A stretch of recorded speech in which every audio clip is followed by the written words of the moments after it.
Yafi Virus. Yes. Gokil. By the way, congratulations for the green card. Thank you. Ya udah salam aja, padahal nggak tahu apa. Ya salam aja dulu. Yes, thank you. Gua sama Yafi udah pernah tuh bikin konten kayak gini. Yes, back in the day. Gue sekali di YouTube gue, waktu gue kesini ngapain urusannya ya? Sama Mila juga, sama Mila anak-anak. Yang itu yang gue interview kayaknya tuh. Apa ya? Gue yang interview lu. Itu lu mau nonton stand up or something? Betul, kita mau gue nemenin lo. Iya, kita mau ke Comedy Store. Yes, Comedy Store. Kita ngeliat Bobby Lee. Betul. Bobby Lee was there. Cuman kita ngantuk akhirnya. Iya bener. Gue ngantuk. Habis itu kita cari kafe. Yoi. Buat interview di situ. Betul Yeah, sekali. I remember that. Abis itu gue mampir ke tempatnya Yafi. Betul. Di waktu itu lu lagi nginep di gimana? Itu janjinya gimana ya? Lupa deh gue juga. Enggak, karena kan Lu di di downtown. enggak, waktu lu ke New York maksud gue. Oh. Adit. Iya, oh itu gue lagi main. Terus gue juga lupa, lu lagi di daerah down. Oh, lu lagi show lagi baru awal-awal. Lagi show awal-awal di sini. 2022 kayaknya. Iya, lagi show, baru nyoba juga, baru settle setelah lu pindah. Terus gue kayak, kebetulan gue lagi di New York, terus lu bilang gue ada show di sini. Ya udah, gue akhirnya datang. Yoi. Nah, habis itu kita nongkrong, gue kayak, habis itu kita jalan bertiga sama Adit, terus gue palakin itu, yuk gue mau konten nih. Ya udah cari-cari, habis itu lu yang di hotel, yang lu masih di hotel. Gue juga nggak tahu, gue ngapain ya di hotel itu ya? Lo masih proses baru banget soalnya. Oh, kayaknya gue belum punya rumah ya? Belum, Iya, masih iya. baru banget, Iya, masih baru banget gitu. Jadi step-step awal lah, masih rough lah itu. Pada masa itu juga YouTube anak LA statusnya gimana? Udah berapa tahun berarti? Itu, wow, kalau rajinnya dari 2002 kali ya. Masuk 3 tahun lah tahun ini, masuk 3 tahun. Rajinnya ya. Yeah. When I say rajin, at least seminggu sekali lah ada gitu ya. Iya. Gitu. Dan itu adalah momen dimana subscriber lu mulai gaining traction, mulai banyak. Yes.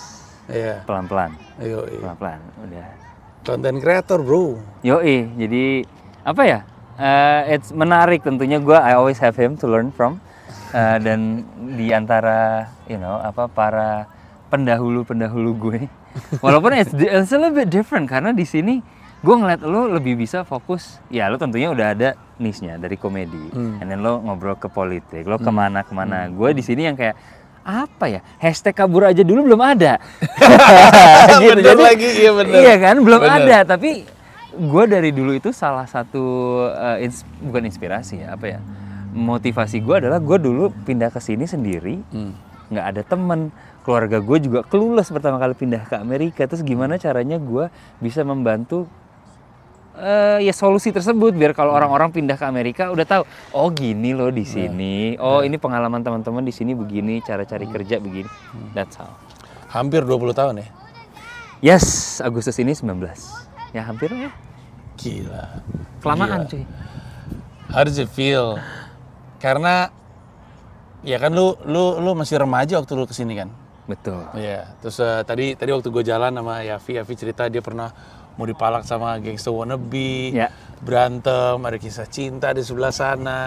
Sebenarnya lu tuh udah mengakar di sini, lu tuh tumbuh besar di sini dari remaja, bayangin, ya kan? Ya. Tapi dari sejak gua kenal sama lu tahun 2015, nggak pernah lepas ke Indonesiaannya gitu. Karena itu identitas gue. Iya. Jadi udah sengelebur itu nggak pernah bisa lepas ya, nggak pernah bisa hilang ya. Atau karena di sini komunitas Indonesia juga kuat, karena ada gue punya kenalan tinggal di Jerman, lepas aja kita orang Indonesia. Walaupun di Jermannya ada orang Indonesia, tapi karena dia udah lama banget, mungkin belasan tahun juga, bertemannya juga sama orang Jerman gitu. Jadi lama-lama jadi lepas gitu ke Indonesiaannya. Kalau itu menurut gue sebenarnya pertanyaannya simpel, tapi gue sebagai yang menjawab rada kompleks menurut gue. Apakah itu ada hubungannya dengan gue belum bisa pulang selama 18 tahun ke belakang, jadi rumah merasa jauh, maka dari itu gue mencoba membuat rumah di sekitar gue, membuat Indonesia di sekitar gue. Apakah mungkin karena itu? I don't know. Apa memang gue mikir, gue dulu ketika pindah itu bukan sepenuhnya keinginan gue, jadi you know what I mean, kayak all those reasons, kayak semua sebab-sebab itu pun gue nggak bisa tahu gue nggak bisa naro ini nih sebabnya. Cuman yang selalu gue tahu adalah ya Indonesia adalah identitas gue. Dengan gue bisa berbahasa, dengan gue bisa keep up dengan kosakata Indonesia yang selalu berkembang, selalu terupdate, udah kayak handphone, software, itu menunjukkan bahwa I still love Indonesia gitu loh. Cuman gara-gara gue di luar negeri, bukan berarti gue nggak cinta dan nasionalis, gue hilang. Betul. Dan kayaknya argumen lo bener. Soalnya beberapa teman-teman gue itu punya privilege untuk bolak-balik, sehingga dia nggak pernah terlalu lepas sama roots Indonesianya, sehingga dia nggak ngerasa perlu ngebentuk keindonesiaan di sekitarnya dia, ngerti ya? Kayak yang lo lakukan. Ya. Di YouTube Anak Ele juga lo kan selalu ketemu sama orang-orang Indonesia kan? Betul. Ya. Lo dapat benang merah apa tuh dari bertemu dengan dan segala macam kan, laki, perempuan, segala macam kalangan. Benang merahnya adalah mereka semua itu doers. They're doers. Banyak dari kita yang gue pengen ini, saya ingin melakukan ini, saya bermimpi untuk ini. Tapi nggak dijalanin. Betul. Entah itu overthinking or past decisions atau apa sih? Past decisions dari kehidupan mereka yang sebelumnya yang menghambat mereka untuk move forward. Mau itu entah itu keluarga lah, udah punya anak or something. I don't know. Tapi these people hampir semua adalah gue mau memperbaiki masa depan gue, jadi gue akan jalanin apapun itu. Entah itu gue mau ninggalin anak gue dulu selama 3 tahun, ntar mereka baru nyusul. It's okay, tapi masa depan gue bisa lebih baik. Those are doers. Itu menurut lu kebentuk sama keadaan nggak sih? Karena mau nggak mau mereka harus jadi doers, kalau nggak kelar sih mereka. Yes. Well, here's the thing, karena mereka ada yang tentunya not everybody, nggak semua orang yang udah pindah ke sini make it dan bisa bertahan selama itu. Agree. Banyak sekali yang baru nyoba setahun, kagak ada tukang sate, mager dah, pulang. No, banyak banget. Itu terdengar kayak trivial banget, tapi banyak banget. Makanya gue berkesimpulan sebenarnya merantau tuh bukan untuk semua orang. Oh no. Iya, menjadi imigran tuh tidak untuk semua orang. Dan ini nggak ada hubungan sama lu pendidikannya apa, nggak lu mau pinter atau mau apa juga. Kalau lu nggak punya, if you don't have the bones untuk jadi imigran, nggak bisa lu jadi imigran. Gue sih ngeliatnya hampir sama kayak salah satu sebab kenapa NBA rata-rata mayoritas yang sukses banget itu backgroundnya rough. Iya. Pemain bola dari Brazil yang sukses backgroundnya rough karena is that or nothing. Betul. They don't have options. Dan mereka rata-rata yang sorry to say, bukan yang mengucilkan beberapa kalangan, cuman anak orang kaya ya jago tapi they don't have the drive. Iya, betul. You know, lebih banyak mereka yang rough neighborhood yang kayak I gotta save my family here. It's the same thing gitu. Jadi mungkin ya kondisi sih. Iya. I don't know. Nah ini menarik karena tadi lu ngomong belum ada hashtag kabur aja dulu. Dan sekarang kabur aja dulu lagi rame. Ada ini nggak, ada kayak do you see like a surge in people coming in from Indonesia? Ada orang Indo baru gitu? Orang Indo baru banyak tentunya. Almost every year itu pasti ada aja orang Indo baru. Orang Indo bertahan yang mungkin nggak ya? Secara LA ya. Iya, LA. Secara LA yang very, istilahnya menurut gue LA it's very ideal buat orang Indonesia. Iya, dibanding New York gue sih rasa seperti dari itu. cuaca, dari komunitas, dari makanan. Betul. Lo nyari sate, nyari martabak, there's that gitu loh. Nggak susah sama sekali. Jadi menurut gue di sini ideal. Jadi mungkin kalau lo nanya itu lebih bisa dijawab secara akurat sama orang-orang yang tinggal di North Dakota maybe, yang di kota. Karena di LA selalu banyak anyway. North Dakota tuh banyak loh apparently orang Indonesia. North South Dakota banyak. Apparently so banyak gue. Wow. Hah? Teman-teman yang di North Dakota dan South Dakota, shout out. How do you survive? Nggak, I don't know. But good for you. Hustle. Soal hustle tuh ya, kalau gue ini kan gue ngomong perspektifnya beda dengan terakhir kali kita ketemu. Terakhir kita ketemu 3 tahun yang lalu. 3 tahun kemudian, gue tuh bingung kalau ada orang ngomong gini kan. Soal hashtag kabur aja dulu tuh biasanya tuh datang dengan pertanyaan kayak gini, Bang Panji di Indonesia susah nih nyari kerja, gue mau ke Amerika aja gitu. Dalam hati gue kadang-kadang gue pikir, lu ngomong kayak gitu seakan-akan kayak mudah juga gitu nyari kerja di Amerika Serikat gitu. Lu kayak ngomong susah nih nyari kerja di Indonesia ke Amerika. Kadang-kadang gue berpikir, lu khatam Indonesia aja belum, lu berjuang di Amerika, di sini susah men. Gue selalu bilang bahwa puncak gunungnya Indonesia itu adalah kaki gunungnya Amerika. Pencapaian lo di Indonesia itu gak ada apa-apanya. Ada orang datang, tapi saya direktur utama Bank Mayora gitu misalnya. Terus mereka, tapi itu bank apa gitu? Kita sebut bank Mandiri aja orang Amerika nggak ada yang tahu gitu kan? Jadi kayak pencapaian lu tuh nggak ada nilainya gitu. Termasuk gue bilang, ini gue pernah manggung di depan 7.000 penonton, terus mereka bilang, tapi kan 7.000 itu orang Indo. Iya, Bang. Mana mereka di sini Ya, gitu. ya. Not impressive. But at the same time, I don't know if it's the same here in LA, but in New York, ada banyak banget orang yang datang ke New York nggak punya skill, man. Nggak punya skill, nggak bisa bahasa Inggris bahkan. Betul. Bukan cuma orang Indonesia. Yang orang Indonesia emang rada-rada shady, harus gue akuin tuh. Datang ke Amerika Serikat, lebih nggak datang sih, lebih ke kabur dari Indonesia. Ya. Ada tuh yang kayak gitu tuh. Banyak. Tapi banyak banget orang datang ke sini, datang ke New York, bahasa Inggris pun nggak bisa, tapi they survive. Gue salah satunya. Lu nggak bisa bahasa Inggris? Nggak dong. Jelek banget, bro. Jelek banget. Orang bahasa Inggris gue cuman baca lirik Linkin Park dari kaset, udah itu Aduh, doang. lucu banget lagi. It starts Jadi- with one. Exactly. Pronunciation gue not bad. Oh. Untuk mengerti sesuatu ketika udah conversation, goodbye. Wow. How are you? Oke, segala macam. Ini umur berapa? Belasan? 16. 16 tahun. Iya, orang guru bahasa Inggris bukannya didengerin malah dibuat nangis gue dulu. Jadi karma gue adalah nih lo. Lucu banget. Guru bahasa Inggris lu dulu dibikin nangis, dikasih sama Tuhan. Nih lu. Nangis. Jadi nangis gue di sini dulu gitu. Jadi Wah gila sih. ya, no, that was the story. Jadi Ano umur berapa berarti? Ano kalau gue dulu 16 minus 4 12. Ya, jadi dia lebih American in a way. Istilahnya gini. Kalau kita besok nih di drop di Jakarta nih, plung gitu dilepas di Jakarta, gue bisa kemana-mana. Dia enggak. Dia bingung. Iya. Ngontak siapa? Iya. Mau ujung-ujungnya ngontak om gue paling. Iya. 2016, umur 16 sama umur 12, lu mah remaja, dia mah anak-anak hitungannya. Betul. Itu dia. Iya. Itu dia. Dia masih belajar lah. Ya gue juga masih belajar tentunya, cuman gue udah nyetir, udah bawa motor, udah segala macam. Iya, Umur 16 gitu. Dan menurut lu, kalau misalnya ada orang pengen pindah ke Amerika Serikat ya, entah itu LA, entah itu New York, Ya. kan gue kan conflicting tuh. Gue pertama bilang, lu mau nggak punya skill pengen ke Amerika, lu di Indonesia aja lu nggak survive, lu bilang nggak dapat kerjaan. Ya. But at the same time, kita ngeliat juga kan orang-orang nggak punya skill, nggak punya apa. Oke lah, lu remaja, lu tumbuh di sistemnya gitu, lu bersekolah di sini. Tapi kan ada orang umur 24, 28, 30 ke sini. Menurut lu, apalagi setelah lu ngobrol sama banyak orang Indonesia yang akhirnya tinggal di sini, apa karakteristik utama untuk orang yang akhirnya bisa bilang dia bisa bertahan sebagai imigran? I survive gitu ya, I made it. Is that mereka bisa dibilang mau belajar. Kalau kata si Bruce Lee tuh, be like water. Be like water. Ya, Ngikut karena percaya nggak percaya, gue pernah nih nge-interview orang yang kerjanya di perusahaan botol. Tengah malam kerjanya suruh ngapain?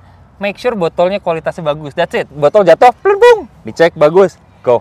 Udah, it's almost like no skill ya. Cuman at the same time, menurut gue itu skill untuk jam 3 pagi lo make sure botol itu bener. Itu skill menurut gue. Jam 3 pagi. Jam 3 pagi, jadi shift dia itu dari jam 11 malam sampai jam 9 pagi. Lo bayangin. Kerjaannya tengah malam, plung, ada botol gede lo liatin. Itu skill menurut gue. At least, Gila. if it's not skill, adalah kemauan yang tadi gue bilang. Yeah. Mungkin situasi di Jakarta, we don't know seperti apa. Terus juga gue pernah ketemu sama orang yang literally have no skills, dalam artian mereka backgroundnya something yang gue nggak bisa ceritain, tapi berbalik akhirnya sekarang dia punya restoran di Amerika. Wow. Nggak pernah masak sebelumnya di Indonesia, boro-boro masak, lo tau sendiri, laki lagi nggak pernah masak. Sekarang dari mulai cuci piring masuk ke buat sushi, bisa buat sushi, kerja sushi. Wah, gila. Sampai akhirnya yang bosnya buka branch baru, ditawarin, lo mau nggak buka branch sama gua 50-50. Ini dari kerja dari tukang cuci piring sampai akhirnya sekarang dia yang handle.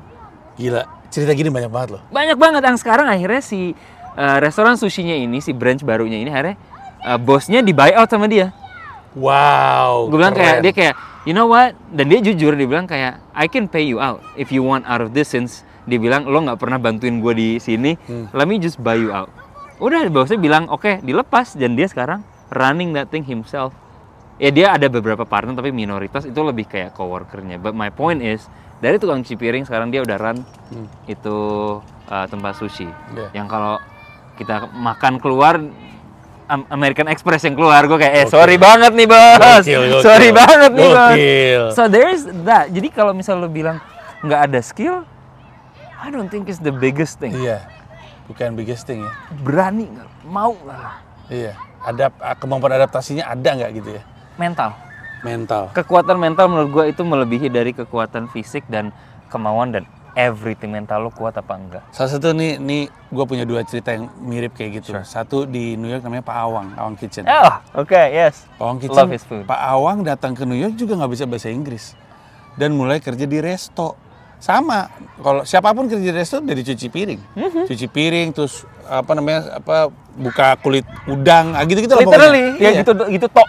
Sampai akhirnya dia belajar masaknya enak, terus dia mulai bikin ini catering sebenarnya awalnya, catering. Menu andalannya ayam geprek, gepreknya enak banget. Jadi mungkin karena itu ya, ini orang mungkin nggak tahu kalau misalnya diadu skill masaknya mungkin banyak yang lebih jago. Sure. Tapi dia ada spesifik ayam geprek gue sih enak. Ayam gepreknya ini kemudian dia jadi punya reputasi di antara customernya dia, pelanggannya dia yang catering. Lama-lama dia dimodalin. Akhirnya Awang Kitchen jadi salah satu restoran. Ya kalau ada orang datang ke New York, orang Indonesia pasti ke Awang Kitchen. Gue kalau Awang Kitchen sih harus. Iya, dari Jenderal Polri sampai artis sampai siapapun pasti datang ke situ. Itu satu lagi ada gue kenal orang di Cleveland namanya Jojo sama Linda. Mereka 17 tahun cabut sama-sama pengen pokoknya kuliner. Mereka udah segala macam naik turun. Mereka pernah, kalau gue lupa kotanya, tapi katanya kalau nggak salah di Denver food truck. Sampai benar-benar tidur di food trucknya, dingin-dinginan dan nggak laku karena salah yang kita food truck di Denver gitu.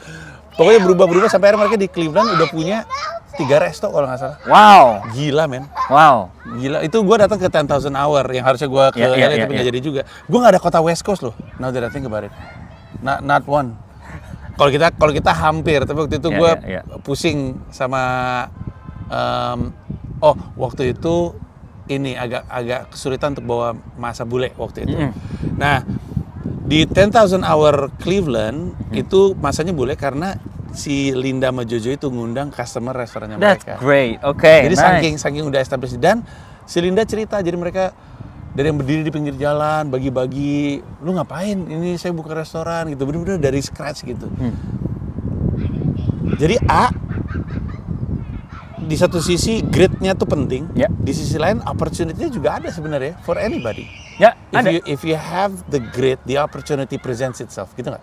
I agree, karena banyak nih yang bilang, Bang, info locker bang, gitu kan. Ya, bang, betul. ada kerjaan nggak di sana bang? Betul. Cari, the more specifically adalah, bang, cari kerjaan di sana mudah nggak bang? Betul. Gue bilang, you know what my answer is? Lebih susah masuk ke Amerika daripada cari kerja di Amerika. Wow, lu nggak usah mikir soal. Nggak usah, lo di sini, lo ada di sini nih, besok ada di sini, gue cari kerjaan 2 hari dapat.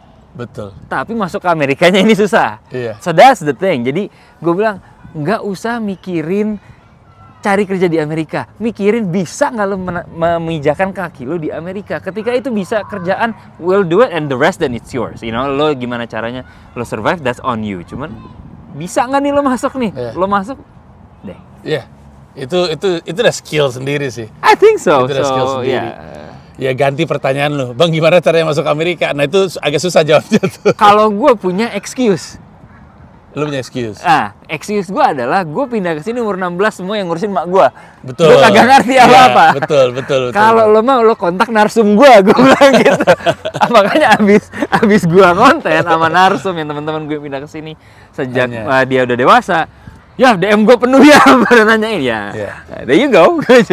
Untuk yang agak punya gambaran soal susahnya masuk Amerika Serikat, biasanya pertanyaan beda.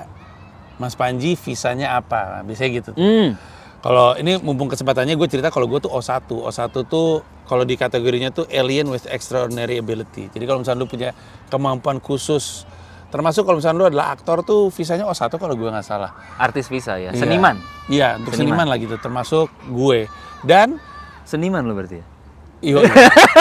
Saya kan lulusan Fakultas Seni Rupa. Sarjana seni bro. SSN, Panji Pragiwaksono SSN. Gokil. Dan O1 itu bisa untuk YouTuber. Jadi content creator tuh bisa. Bisa? Bisa. Ada. Jadi kalau misalkan lu kalau misal gue kan daftarnya OSAT-nya untuk stand up comedian, itu kayak surat tembusannya ke departemen yang berbeda dengan kalau misalkan lu YouTuber kan itu masuknya ke film and TV, film and TV kalau salah.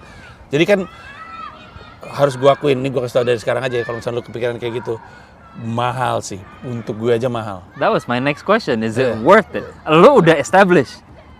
For new YouTubers, for new stand-up comedians, bukannya maksudnya gue mendiscourage, tapi lebih kayak realistis. Do you think it's worth it? If you wasn't you? Well, it depends. I would say, kalau lu udah dapat duitnya, lu udah bisa bikin visanya, jangan setengah-setengah. Right, okay. Jangan terus, anjir nggak jadi deh, itu. Makanya berarti lu mesti nanya sama diri lu sendiri. Yeah. Apakah ini sesuatu yang buat lu gitu? Ya. Lu nggak bisa cuman mau deh tinggal ke Amerika, lu harus butuh. Gue kan pindah ke Amerika Serikat kebutuhan. Ya. Kalau gue pengen punya karir sebagai stand up comedian internasional, gue butuh ada di New York, itu tempat bertarungnya. Ya. Gue bukan sekedar kayaknya enak deh tinggal di Amerika Serikat, nggak kayak gitu. Ya, enggak. Nah kalau misalkan cuman kayaknya enak, ya akan balik lagi karena ya berat sih, berat. Lu inget ya ada. Ini gue di satu sisi gue setuju, di sisi lain gue ngerti kenapa orang pada sebel sama Pak Luhut bin Sarpanjaitan. Pak Luhut berkomentar terhadap fenomena kabur aja dulu. Dia bilang, lu mendingan di Indonesia lah, ngapain lu ke luar negeri, lu akan jadi second class citizen, third class citizen. Mendingan lu di Indonesia. Di satu sisi dia nggak salah juga. Maksud gue menjadi orang, gue nggak tahu kalau lu ya, tapi kalau gue di New York, Asia masih agak berasa sih. Even New York yang harusnya progresif, tapi masih cukup berasa. Tapi gue nggak kebayang sih teman-teman yang ada di kota-kota lain ya, di luar kota kayak Boston, SF, mungkin lebih berat lagi. Tapi at the same time, siapa yang peduli sih jadi second class and third class citizen? Gue hidup enak di sini. Hidup enak tuh berarti terjamin. Nih ya gue ngomong apa adanya ya. Gamila, Dipo, Shira sakit nggak bayar asuransi. Gila. Gue naik transportasi umum nih. Gue nge-tap kartu gue, kan gue suka pakai Apple Pay. Ya. Kalau Apple Pay sinyalnya lagi kayak tai, nge-tap kan tot ya bisa kan, ya kan? Iya. Nggak peduli mereka. Masuk aja dah. Lu nge-tap, ketarik atau kedidak atau nggak saldo lu nggak peduli. Ya dulu masuk aja. Karena di Amerika Serikat mungkin karena negaranya juga udah lebih maju. Mereka tahu buat transportasi umum tuh emang hak lu. Gue mah nggak nyari untung dari sini. Enggak. Iya, gue karena mereka untung. merugi terus. Iya. Di LA pun. Bahkan kadang-kadang kayak tadi pagi gue berangkat, kalau lagi penuh, udah masuk aja, udah masuk dari pintu belakang udah masuk aja nggak apa-apa. Karena yang penting buat mereka, gue nih di sini servis gitu. Nah ini kan nggak ada di Indonesia. Di Indonesia tuh transportasi umum, coba lo bayangin. Jakarta beruntung banget punya MRT, baru punya MRT. Kota-kota lain sedih banget transportasi umum. Ya. Terus untung sekarang ada BPJS, tapi BPJS juga masih butuh waktu. Artinya argumen-argumen banyak sekali orang yang jadi imigran gitu ya, misalnya pindah ke negara lain, ngapain gue peduliin menjadi second and third class citizen sih? Gue hidup di sini enak, melahirkan gratis. Terus gue, that's one thing. Di sisi lain, kalau kita tetap di Indonesia, siapa bilang kita first class citizen? Ya kan? Ada yang bilang, emang di Indonesia first class citizen siapa? Gue. Enggak, lu pejabat lu tuh first class citizen gitu. How do you feel about that label of, not being a first class citizen ketika lu di negara orang? Right, that's a very good question. Dan lu actually udah ngejawab, udah nge-cover banyak yang gue mau bilang. Exactly, karena kayak istilahnya lantang banget sih tuh bilang di Indonesia di first class citizen. Who is first class citizen? Exactly. Not us, not me. Bukan kita orang-orang rakyat-rakyat jelata gitu. Dan ketika lo even punya niatan untuk pindah ke Amerika, yang lo harus tanyain adalah kenapa? Gini deh, gue kasih contoh yang gampang. Kita tahu Indonesian Airlines lagi mau dibangun. Betul. Terusin. Banyak yang nggak tahu. Ya, terusin. Perusahaannya yang dilabelin sama media adalah perusahaan Singapura. Ternyata tapi yang punya Indonesia. Yang dipermasalahkan menurut gue di media banyak yang bahasanya salfok gitu. Menurut gue kenapa yang dipermasalahkan itu, kenapa perusahaan no. Menurut gue secara yang punya orang Indonesia, pertanyaannya harusnya apa yang membuat sesulit itu untuk membuat Indonesian Airlines di Indonesia sampai ini orang Indonesia loh memilih bikin di Singapura. Buatnya di Singapura. That is why, itu contoh kenapa banyak orang yang udah capek Dan satu yang kita harus ingat, keluar Indonesia itu bukan berarti lo nggak cinta sama Indonesia. Gue banyak foto, cuman bisa sih gue kirimin. Gue nggak pernah kepikiran selama gue di Indonesia, gue nari Dayak, gue nari Saman. Di Amerika lo tanyain, gue ada fotonya, ada video gue nari Saman, nari Dayak. This is where I justru semakin jauh lo semakin kayak gue represent Indonesia. Gue nggak kepikiran gue nari Dayak di downtown Los Angeles untuk acara LA Times Tour. So, I know I'm going... Masih ada nggak skillnya? Keluarin kali. Anjay! Nanti bocah-bocah kabur, jangan. Cuman, I know gue kayak digress a little bit, cuman my point is kayak nggak akan ada asap kalau nggak ada apinya. Apa sih? Gitu. Iya, betul. Iya kan? Ada api, ada asap. Gitu deh itu ya. Ada asap, ada api. Iya itu. Jadi, nggak mungkin orang tiba-tiba mau kabur tanpa ada alasan. Nggak masuk akal gitu. Harusnya justru kita, bisa nggak nih kita kayak introspeksi diri gitu loh, kayak mengaca aja dulu sama diri kita sendiri. Kenapa rakyat gue mau cabut? Betul. Ada apa di sini? Ini malah di Indonesia demonize gitu yang mau cabut ya. Exactly, kayak pacar yang clingy. Pacar yang clingy. Paling ngerti nih emang ini. Oh iya, karena gue bebas, bini gue mau kemana silakan, pergi mantan ya gue karena gue sorry bukan kelihatannya gue percaya sama diri gue sendiri. Gue percaya sama dia, dia nggak akan macam-macam. Tapi kedua juga, lo nggak akan dapetin yang kayak gue. Gue bukan paling ganteng, gue bukan paling kaya, gue bukan paling lucu. Tapi I know ketika lo ngelepasin gue, lo nggak akan dapetin apa yang gue kasih ke lo. Kalau gue selalu bilang gini, hampir kalimatnya sama persis. Gue mungkin bukan paling ganteng, gue mungkin bukan paling pintar, gue mungkin bukan paling kaya. Tapi gue adalah gue gitu. Exactly. Lo nggak bisa nemu gue di tempat lain gitu. That's good. Yeah. Iya, karena ya dia mungkin lebih ganteng, tapi itu bukan gue gitu. That's not me. Exactly. Iya, jadi ya mirip-mirip gitu, kayak kita harus bisa introspeksi diri. Kayak di Amerika sih ya, si bapak kan harusnya tahu lah ya, wawasannya harusnya sudah luas. Anaknya tinggal di Amerika.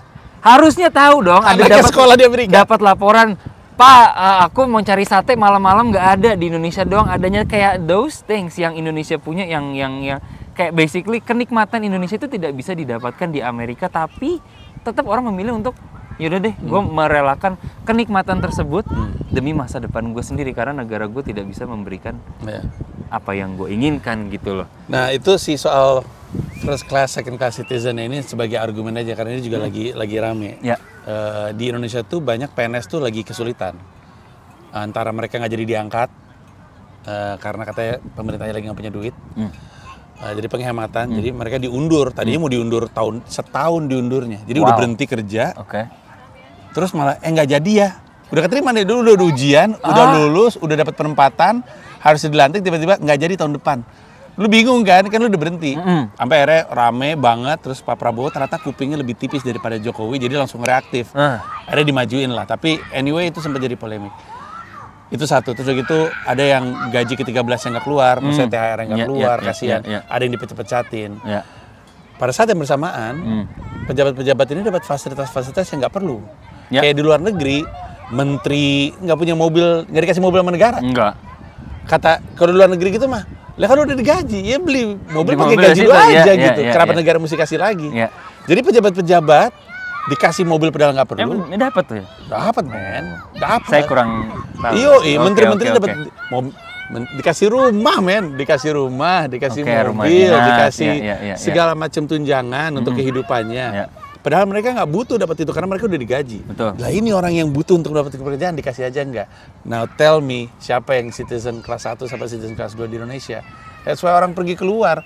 Karena ketika mereka keluar, rakyatnya yang dijamin fasilitas-fasilitas tersebut. Kayak di Eropa, rakyatnya dikasih fasilitas, politisnya naik sepeda. Di Belanda gitu, politisi nggak mewah-mewahan gitu. Makanya orang merasa, ya gue mah tinggal di luar negeri aja lah, gue kabur aja dulu karena hidup gue terjamin, gue dibelain sama negara. Kalau di Indonesia kan yang dibelain kan politisinya. Apakah mungkin di Eropa mereka sadar bahwa ketika lo kerja di pemerintah, lo adalah pelayan rakyat? Mungkin itu. Bukan apa? Jadi apakah kita butuh mengganti kata pemerintah? Iya. Karena kata pemerintah itu adalah merintah rakyat versus sebenarnya harusnya lo di government itu you work for the people. Yang ngangkat lo juga. Kayaknya govern sama perintah tuh bukan padanan yang sama. Govern kan katanya sama pengelolaan. Kalau merintah kan nyuruh gitu. Itu dia. Iya. I don't know, maybe I'm just thinking too much, cuman kayak bener. ya maybe ada kayak konotasi dari kata tersebut ketika lo nyebut pemerintah. Iya. Ya jadi lo di sini buka jalan seenaknya, ya kan harus diblokir sama Alphard Bluebird, dimarahin, kayak karena setahu gue dari info yang pernah disampaikan nggak semua orang mendapatkan fasilitas di konvoy, Pak. Betul. Tapi ya begitulah. Gitu, jadi. Tapi dengan syarat ya, kalau misalnya lu mau keluar, syaratnya adalah tadi kita udah bahas, lu punya grit, lu punya kemampuan beradaptasi, lu mau belajar. It's not for everybody. It's not for everybody. Ngomong-ngomong soal grit ya, dan belajar. Seumur hidup lu, dari lu umur 16 sampai sekarang, pekerjaan apa aja yang udah pernah lu jalani? Pekerjaan apa yang belum pernah gue kerjain? Sedap, enggak? Gokil. Oke. Gua tau lu pernah ngajar sepak bola. Itu masih? Sekolah. Oh, masih. Sekarang gue udah punya bisnis sendiri, punya SSBB sendiri. Oh, nice. Ya. Itu ntar programnya bakal gue sama Panji bawa ke Indonesia. Nice. Tapi kita mulai dari awal dulu deh. Ya, What was your first job? First ever job adalah satpam. Satpam, men? Ya, jadi security. Gokil. Jadi security. Bukan bouncer ya? Bukan, enggak lah. Bouncer, gue yang di bounce. Kalau gue jadi bouncer, enggak lah. Jadi gue ya singkat ceritanya, gue akhirnya itu jadi satpam di museum. Satpam Dan museum. jokesnya adalah, ya you know what it is. Night at the museum. Iya, betul. Iya kan, udah pasti banget tuh. Oh, lu berarti kayak night at the museum, ya model gitu lah. Jadi gue semua jadi satpam di situ. So, tahu museum apa? It's actually down the street itu kerajinan tangan. Oh, museum kerajinan tangan. Kalau di sini namanya Craft and Folk Art Museum. Craft and Folk Art Museum. Itu gue kerja di situ lumayan lama. Habis itu with the same. Jadi kalau di sini itu kan sistemnya adalah you work for the security company. Terus bisnis-bisnis ini nge-employ-nya dari company itu. Jadi lo dikirim. Jadi bukan kayak gua kerja untuk gedung ini. Anyway. Tapi gimana caranya bisa pekerjaan itu? Maksudnya skill set-nya apa yang membuat lo berpikir kayaknya gue jadi satpam bisa dah? Mungkin garang muka gua. Karena gini, karena definisi security di sini adalah lo yang harusnya menjadi orang pertama untuk nelfon 911. You're not stopping anybody. Oh gitu. Di sini. Jadi kalau kemarin banyak insiden di mana lo ngelihat LA dijarah terus security pada ngeliatin doang, terus gunanya apa? It's because that's not their job. Stopping people is not their job. Preventing, yes. Iya. Ketika udah diambil, no. Gaji lo nggak gede untuk lo dijedor sama maling. Kalau di Indonesia kan fungsinya berbeda ya. Iya. Kayak satpam BCA anyway. Udah bisa CS. Anyway. Jadi kalau di sini gue cuma bener-bener bom. Abis itu gue ternyata gue tanya lah sama supervisor gue, ada nggak tempat lain? Terus gue jadi security lagi, tapi di hotel pernah, di supermarket, di Trader Joe's pernah, all over LA. Abis dari situ gue restoran pernah juga, cuci piring, jadi pelayan pernah, jadi host pernah. Host tuh bedanya apa? Host itu kalau restoran yang besar, lo di depan doang literally nyambut. I see. Hai, reservasi untuk siapa? Oh, Panji, oke. Tunggu sebentar ya, oke meja udah siap, silahkan. Bawa ke meja, lepas. Oh, introduce ke server, bisa lepas. That's it, that's host. Itu pernah, terus kerja buat sandwich pernah, sushi juga pernah, restoran Indonesia pernah, restoran sih yang banyak sih ya. Habis itu gue, jadi at one point gue punya 2 kerjaan. Gue kerja di restoran dan gue kerja sebagai security juga. Itu lazim ya double job? Double, triple job is lazim. Karena beberapa kerjaan lo cuma dapat 3 hari misalnya, ya kan, dan cuma 5 jam, so ya ngisi waktunya ya. Anyway, terus dari situ gue move on ke warehouse, perusahaan furniture. Dari furniture itu gue mulai dari customer service. Hari pertama ketangkap ketiduran. Wah. Karena gue sebenarnya tuh udah tahu gue tuh anak lapangan, bukan anak depan komputer. Hari pertama ketangkap lo, ke gap lo ketiduran. Anyway, seminggu gue bilang this is not for me, can you move me somewhere else? Akhirnya within the company gue nggak di fire, tapi gue dipindahin ke logistik. Logistik jadi lebih cepat. Abis itu I did really well for 6 months. Gue jadi manager. Wow. Jadi manager, jadi gue jadi logistic manager. Abis itu that company grew, I was able to help grow that company. Itu jadi gede banget. Akhirnya butuh 2 warehouse manager. Jadi gue logistic manager dan warehouse manager. Jadi gue making sure ya logistically semua orderan keluar masuk aman. Di warehouse anak buah gue bisa nge-packing in time, kita bisa ship out about 300 furniture a day. kita bisa nerima barang-barang shipment dari Cina, keluarnya pokoknya flow-nya, that was me. That was, I wanna say, the best paying but wasn't the most fulfilling. Itu yang dimana kalau weekend, ayo kita keluar, gue bayarin. Tapi abis itu Senin nggak? Dari situlah gue kayak, I need something yang for me. Dari situ gue akhirnya dapat kesempatan untuk menjadi pelatih bola. Jadi abis gue dari situ gue quit tuh dengan good paying job, gue quit. And then right after, dan itu gue cuman satu kerjaan. Setelah gue quit itu, gue jadi pelatih di SMA gue. Gue jadi pelatih di ada a different company, sama gue jadi delivery makanan. Karena gue tahu jadi pelatih gajinya is just whatever. Tapi happy. Tapi gue happy, tapi gue I know I have bills. And that's the grit. Nah, iya, jadi abis ngelatih seharian, selesai latih jam 7 malam, abis itu jam 7 sampai jam 12 malam delivery makanan. I did that for about 4 or 5 years. And then ya dari situ akhirnya gue lepas yang high school. Abis itu gue masuk ke corporate-nya di company. I did a lot of things. I did business development. Uber delivery makanannya lepas. Abis dari gue belajar business development-nya, abis itu gue cabut klien-klien company gue itu gue bawa-bawain ke gue. Akhirnya I started my own business. Si SSB ini? Iya, SSB ini kecil-kecilan. Udah berapa lama berarti SSB? SSB ini the last 3 years. Katanya ngelatih Lionel Messi ya? Oh iya banget. By the way, kayak gimana? Sorry kepanjangan ya tadi, basically that. Tapi itu menyenangkan sekali. SSB sekarang kayaknya lagi oke, karena kemarin gue ngeliat statistik the amount of investment ke MLS itu tinggi sekali. Dibandingin growth investment pada MLB, NHL sama NBA bahkan.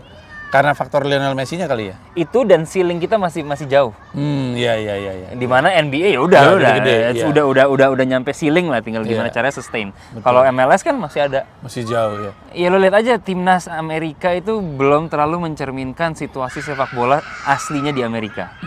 Di mana mayoritas lebih banyak yang mainin itu adalah orang-orang Latin. Orang-orang Latin itu they're Americans. They're born here. Tapi kebanyakan dari mereka diambil-ambilin sama negara-negara asal orang tuanya, dinaturalisasikan, padahal they love America. They born here di LA, tapi nggak kepake sama Amerika. Ya gitu. Cuman the investment a lot of them is grassroots di sini, which is where I am. Karena gue percaya untuk sepak bola yang baik itu bukan cuman asal naturalisasi doang, tapi dari awal, dari grassroots. So that's where I'm honing right now. Gimana caranya umur-umur ya kayak gini nih? Soccer rockers. Ya, all these things. Karena menurut gue pertama-tama adalah sebelum lo bisa ngajarin skill bola, gimana caranya lo numbuhin kecintaan anak-anak ini terhadap olahraga itu sendiri. Dari situ lo mau ajarin apapun is easy for them. So that's why I like what Apa nama SSB-nya? Belum ada nama sih, cuman ya jadi lebih ke nama resminya belum ada. Cuman kalau nama di LLC-nya it's like soccer for fun aja. Soccer for fun. Ya, jadi you can't find it anywhere. Gue nggak taruh ini karena sekarang literally dari mulut ke mulut orang-orang tua di daerah Beverly Hills, Bel Air. Tapi kan itu mulainya dari situ. Siapa yang pelatih terkenal banget yang sering ngajarin handles. Bukan, tapi ini basket. Oh, oke. Dia si Little Shooter bukan? Bukan. Ada lagi Phil Handy, lo tau Phil Oh, Handy? Phil Handy, saya. Phil Handy kan mulai dari satu orang. Oh iya, ada hari now. Iya, Phil Handy. Dia diinterview sama All That Smoke. Ada podcast All That Smoke. I know. Phil Handy diwawancara. Matt Barnes. Phil Handy cerita, Matt Barnes betul. Phil Handy itu cerita dia tadinya mau main di NBA, terus tapi karirnya nggak panjang, terus sempat ke Eropa, dia happy, terus habis itu umur catching up. Terus dia mulai ngelatih satu anak. Ada orang tua tadi dia bilang, ngapain sih gue ngelatih? Tapi dari satu anak, dia ngelatih terus ada satu anak kalau nggak salah ketika di Amerika, itu anak masuk All American. Wow. Reputasinya gede. Siapa yang ngelatih lo gitu? Iya, terus aja lu bayangin dari ngelatih bocah sampai ngelatih Kobe. Ya, LeBron sama Lakers, sempat di Lakers kan? Dapat cincin malah di Lakers. Ya. Jadi so you start from somewhere. Umurnya juga masih muda. Ya. You start from somewhere. Cuman ya it's one of those things yang ya sambil gue menjalani YouTube ini bisa paying my bills. You know. Dan metode ini sambil promosi dikit sih. Udah jam berapa sekarang? Enggak, ini ada. Metode pengajaran sepak bola gue menurut gue berbeda dari metode pengajaran sepak bola pada umumnya. You know, karena gue ngajarinnya di umur-umur bukan grassroots lagi, tapi lebih bibit sih. Bener-bener ketika gue ngomong bibit, bener-bener bibit. Jadi umur 3 tahun sampai umur 5 tahun. You know, karena setelah itu baru tuh lo bener-bener bisa kompetitif dan segala macam. Tapi rata-rata jebolan yang gue ajarin, they not only survive, but they stand out. Nice. Kayaknya itu juga marketing nggak ketap. Padahal di Tiger Woods pertama kali dikasih golf club umur 4. Ya. So, jadi ya moga-moga aja kita lihat aja. Dan kalau misalnya buka di Indonesia, siap-siap aja. Wah, it's gonna be fun. Nanti kalau ada kesempatan gue bisa ceritain, but it's so much fun. Itu gue, oh my god, I'm so excited. Gue pengen karena anak-anak Indonesia ini bisa tumbuhnya bukan gara-gara ngelihat dari bapaknya yang suka bola, tapi because they love it themselves too. And using their imagination is gonna be even better. That's nice. Gitu. Ngomong soal Indonesia, ada rencana ke Indonesia? Ada. Amin, kalau semuanya lancar, wah akhirnya pulang kampung nih kalau kata Barack Obama. Pulang kampung nih. Pulang kampung nih. Bakso, sate. Iya lagi anjing. Jadi inget. Yes, rencananya kemungkinan besar bulan Agustus, which is bulan yang sama ketika gue pindah ke LA. 19 tahun yang lalu. Akhirnya. Iya, akhirnya. Dan spesialnya adalah hari ulang tahunnya Yafi adalah hari Mensrea Indonesia Arena. Yes, penutupan itu tuh? Penutupan itu? Itu makanya. 30 Agustus. Itu sudah. Jadi kita akan merayakan. Ingin sekali gue hadir gitu ya di acara ini. Satu, gue belum pernah nonton lo live yang di Indonesia. Betul. Karena menurut gue vibe-nya masih beda. Iya, itu kayak nonton U2 di Dublin atau nonton. Wah itu pecah tuh. Sih, ya kan? Iya. Beda lah. Jadi gue ya kalau bisa nih, kalau belum sold out amat ya gue pengen sih hadir di Oh lu mah tenang bro, lu mah kursi khusus Yafi. Gue nongol dari belakang ini nggak apa-apa, ngeliatin dari belakang tirai gitu juga nggak apa-apa. Nggak, jangan, gue siapin kursi anak buat lu. Yafi datang dari ngebantuin Mesake Bangsaku World Tour Los Angeles tahun 2015. Gue bawa Krishna Hareva saat itu. 2016 kami ke 5 kota sama Ari Kriting yang pakai sarung kemana-mana. Yes, that was best. Dan Agustus kemungkinan Yafi akan nyamperin. Jadi untuk penonton YouTube anak LA, don't be a stranger ketika ketemu sama Yafi. Sapa lah. Tentu. Oh, I mean, gue pengen berterima kasih juga sih, soalnya yang tour kedua tahun 2016 apa namanya? Juru bicara. Juru bicara, betul. Yang juru bicara, that's when I quit. Yang di warehouse company yang tadi gue bilang. Dan basically, I mean the great thing is that you've been a part of significant events in my life. Wow. Dari mulai gue beraniin quit dengan kerjaan yang duitnya enak untuk mengejar apa yang gue mau, dan lu pas timingnya lagi di LA tuh, gue ikut akhirnya bantuin lo muter-muter sampai sekarang major event lagi di mana gue pulang ke Indonesia setelah 19 tahun. So this guy man, gue nggak tahu gimana ceritanya, but he's been in tanpa direncanakan. Ada aja nih Mas Tanji di sini Mas. So yeah, no, thank you. Habis itu nanti akan party kami. Wah, itu. Kalau itu sih no comment ya. Yang penting have fun. Tapi Yafi akan ngider sih ketika dia lagi di Indonesia, dia akan ngider. Jadi kalau ketemu sama dia don't be a stranger, sapa lah. Of course not, karena kita bakal buat konten tentang tempat-tempat nostalgia gue dulu lah. Iya. Jangan lupa subscribe YouTube-nya Yafi anak LA. Yes. Anak LA gini. Salah lagi gue. Benar tadi. LA gini. Kan ada sana. Oh, nah, gitu. Anak LA. New York nggak ada lagi. Hah? New York susah cuy. Jangan. Nanti ada. Susah, nanti ada gangster beneran, dikira lo dari mana? Ya udah kalau gitu. Thank you, Yafi. No, thank you for having me. Thank you. Thank you. Bye. Peace. Sama lagi. Iya.